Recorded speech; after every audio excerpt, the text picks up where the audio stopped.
it's just coming up to 10:30, and we have our next guest here. It's the lovely Ella Scott. Now, you are the environmental manager. Is that your proper term? Yes, I'm the environmental manager for the festival. I'm just taking over some of the responsibilities from Liz, who was doing it in previous years. So I volunteered with her for the last 2 festivals, and then and learning as much as I can from her. That's very good. So you've taken on the reins of the kind of for this festival itself. Yes. And well, it's quite good that you volunteer with her, so you have had a really good idea of what's been going on. Now, the environmental manager, for those that don't know, that's kind of all the green initiatives and how you keep the festival and nature and life, going well and moving forward. So do you want to tell us a little bit about that? Yeah, of course. Well, the reason I'm so excited about this role is because for me, the environmental side of things is so important, especially now.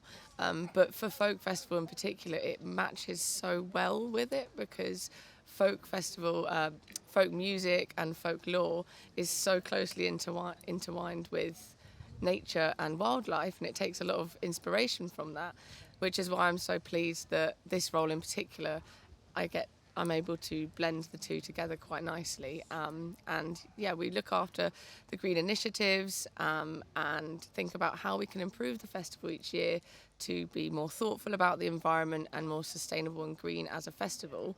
And we're really lucky because the audience members here are so wonderful. Mm-hmm. Everyone's so thoughtful about the environment already, and we have such lovely conversations with all of them. I remember years ago, how long ago that would be? Probably a decade ago. I was involved with the recycling team. Yes. And who are still going strong and getting better and better. And so I'd be going around with my little stick there. Yeah. And people would come up to you and ask you constantly, well, where does this go? And then you get whichever plastic, not plastic, paper plate or something like that, and you'd explain which bin, and then you'd engage in conversation. People were already committed to the idea, weren't they, back then? And definitely, it's something to build on. Yeah, and I think it's also giving them the means to do it. That I've been to other festivals, before the pandemic, where there was just like one big bin, and because we're so used to doing such good recycling and things, I was really shocked that everyone was just chucking everything into the same bin. I was like, but where's your recycling? And it is quite scary. It is interesting that when you come here and you realise what a great job you're doing, how other festivals aren't necessarily up there with it yet. No, and it seems a shame because, as we said before, the audience members and the crew and the artists are so keen to be involved and to make a difference themselves, that all we need to do is just make it possible for them. Yeah, I think that's it, facilitating it really. Yes, because really. If you come to a place and there isn't a bin, what do? You have to put it in the bin that's available. Yeah. And like you said before, they're so conscientious. They're asking us, what can we do? Where can we put this? And things like that. And I've noticed there's nothing on the floor. No. The litter pickers have a really lovely job and an easy job.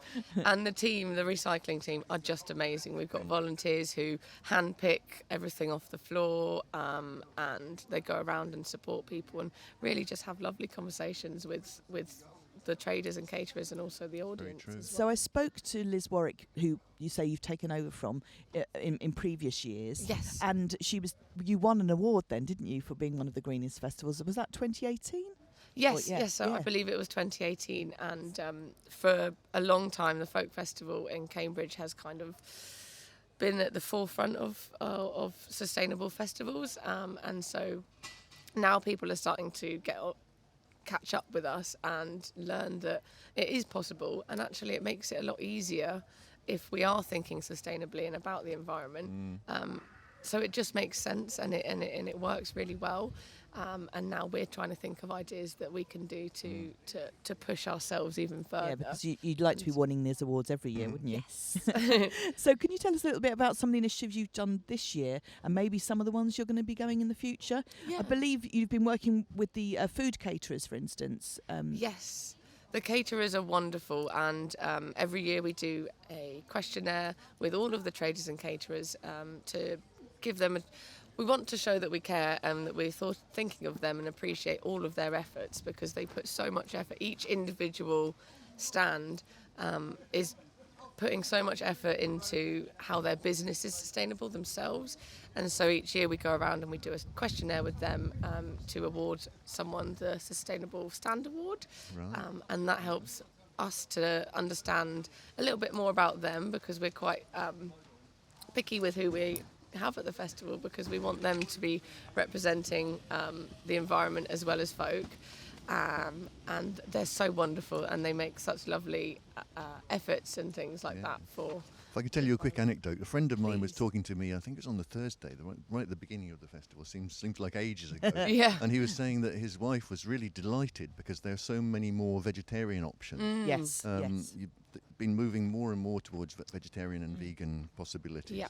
And she's absolutely delighted. And I think that's, I think generally that's a It's- very positive initiative. It's wonderful. It's so much easier to be veggie or vegan now. So I'm vegan, and everywhere I go, there's so many options. It's great, and most of the food that we sell here, if they're most of the food is vegetarian or vegan, and if they're not sort of the whole stand is veggie, they at least have an option. Yeah, and I feel that it's probably it's more like if you want to have meat, you can have it somewhere, but you've got a lovely choice of kind of vegetarian and vegan things, which is really brilliant. And it's so healthy. We try and make sure that there are healthy options for the festival. So Hazel Beale, the coordinator, and Becky, they put in a lot of effort into choosing the caterers and ensuring that they're healthy options. But also by doing that, it means that the vegetarian and vegans, it has such a lower carbon footprint Exactly. compared to meat. It's a win-win, and things really, like that. isn't So it? Absolutely, you can't really, go wrong with that. It goes really well. Yeah, definitely. And brilliant. that's something that's noticeably different from other festivals, because you go to other festivals and events, and you're lucky if you can find somewhere where you can get a falafel. And Yeah. that's So, one stall if you're lucky. Yeah. So what about going forward? Have you got things that you're going to try and work towards for the next year? Yes, so we're always trying to improve, and the questionnaire helps us to learn about where we can improve. So the festival, as a general, we have a goal for 2030 to become net zero, and that's lowering our carbon emissions every year. And actually, Liz and I think that we'll be getting there sooner than 2030, which is great. Yeah. And it hopefully, I like the idea of sort of planting seeds in people's brains to take home with them as well, especially with the little kids and things like that. It's so important for them to feel empowered to do something about the environment, and they've got loads of lovely green artist workshops for the kids. Amy Sesper have got a brilliant stand teaching them about recycling, and they've been making little bird feeders and things like that. So yeah, we're aiming to be net zero by 2030, and then other improvements is things like pushing our communication further with the audience, and actually having these discussions with them and seeing where they could feel more supported and make it easier. So a lot of people come from all over the UK to come to Folk Fest, and hence why they have to bring sort of like everything in their house, because they need to be prepared, and we have a lot of lovely families coming, and you need to be prepared for looking after children and things. So we're looking at maybe trying to have a space where people can share equipment and Wow, that'd be things brilliant, like wouldn't that. it? Yeah. So that you don't have to bring sort of Yeah. 50 different pumps for your blow-up mattress and things. If there's somewhere that we can share these things, then it makes it easier, and it means that people can...